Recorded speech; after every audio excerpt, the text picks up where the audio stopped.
Hello students, आज हमारा अगला टॉपिक है वेदों में वनस्पति विज्ञान, बॉटनिकल कॉन्सेप्ट्स इन वेदाज। तो आप सभी ने वेदों के बारे में सुना होगा, ऋग्वेद, यजुर्वेद, सामवेद, अथर्ववेद। इनमें पौधों का विवरण हमें मिलता है, उनके विभिन्न औषधीय उपयोग और पौधों को नाम दिए गए, अलग अलग समूहों में बांटा गया। तो वेदों के समय से ही, ऋषि मुनियों के समय से ही हमारे देश में बॉटनी के कॉन्सेप्ट शुरू हुए थे। तो यह क्वेश्चन बहुत इम्पोर्टेंट है। इसमें क्या क्या आप बताएंगे? आप चाहें तो इंट्रोडक्शन में लिख सकते हैं।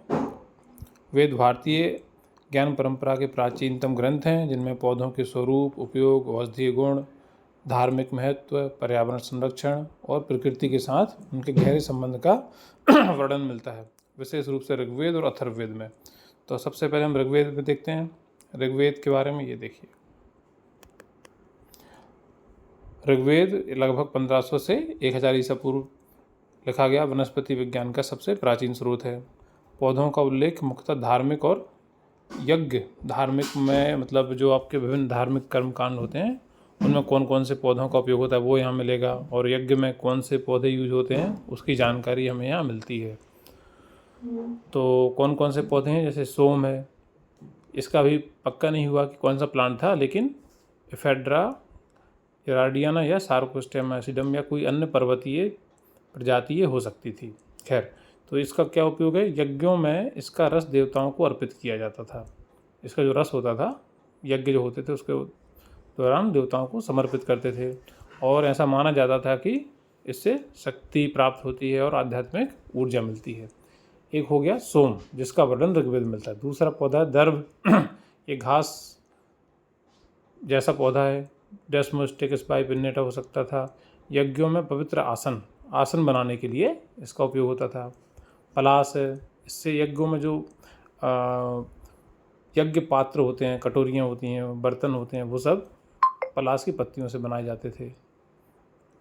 ठीक है, पत्ती इसकी सही नहीं बनाई इन्होंने, फूल सही दिख रहे हैं पलास के। और पीपल सभी आप लोग जानते हैं, पीपल का विवरण भी हमें वहाँ मिलता है। दूसरा है अथर्ववेद। अथर्ववेद में क्या था?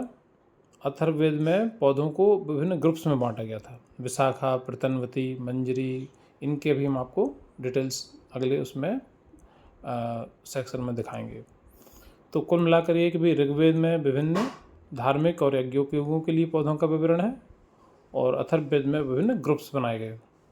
इसके बाद आप तीसरे पॉइंट में दे सकते हैं, अथर्ववेद में पौधों का औषधीय उपयोग भी बताया गया है।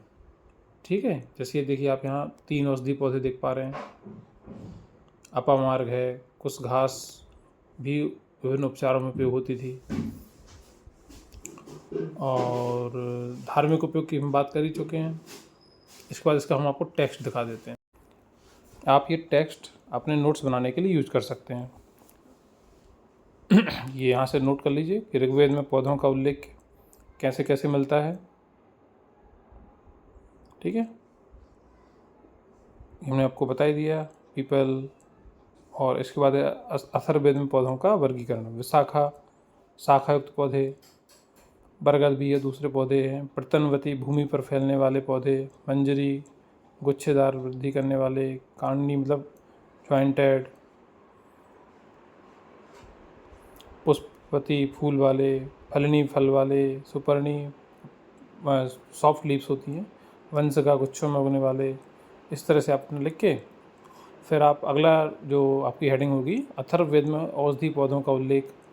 तो विभिन्न औषधि पौधों का भी उल्लेख मिलता है, इसमें एक ही दिया है, आप ऑनलाइन देख के और इसमें से नोट कर सकते हैं, जैसे बेल है, गुग्गल है आदि। ठीक है, इसके बाद वेदों में पौधों का धार्मिक सांस्कृतिक बहुत महत्व है, वो आप जरूर लिखें।